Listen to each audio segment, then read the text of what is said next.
माफ कर देना शादीशुदा औरतें, लेकिन ये जो मैं बातें बोलने जा रहा हूँ ना, शायद आपको पसंद ना आए, लेकिन ये बात सच है। रात को 9 बजे पति ऑफिस से घर आया, पत्नी ने आते ही उससे लड़ना शुरू कर दिया क्योंकि वो उसे पसंद नहीं करती थी। तो पति ने कहा मुझे खाना तो दे दो, तो पत्नी ने कहा कि खुद से जाकर खा लो, मुझे नींद आ रही है। पति चुपचाप सुनता रहा और वो पत्नी पूरी रात उससे लड़ती रही। फिर सुबह में जब वो पति ऑफिस जाने के लिए तैयार हुआ और वो पत्नी से बोला कि मुझे नाश्ता तो दे दो, तो पत्नी गुस्सा हो गई और बोली कि मैं तुझसे तंग आ गई हूँ, भगवान करे तुम मर जाए। तो पति चुपचाप सुनता रहा और वो ऑफिस चला गया।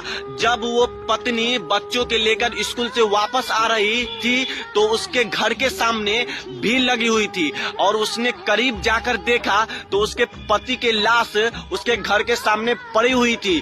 तो उसके सर के ऊपर कयामत सी आ गई, उसके मन में सन्नाटा सा छा गया। लोग आपस में बात कर रहे थे कि उसका एक्सीडेंट कार से हुई है।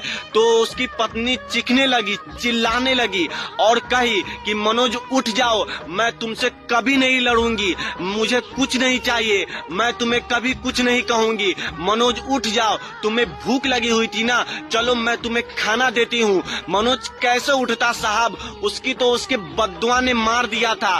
तब मनोज के जाने के बाद उसकी पत्नी को दुनिया के रंग दिखने लगे, रिश्ते बदलने लगे, उसके अपनों ने उससे मुंह मोड़ने लगे, दुनिया के लोग उसे गलत नजरे से देखने लगे। और तब उसको समझ आया कि पति के जाने के बाद उसको एहसास हुआ कि पति जैसा भी हो, या पसंद के हो या न पसंद के हो, औरत के सर का ताज होता है।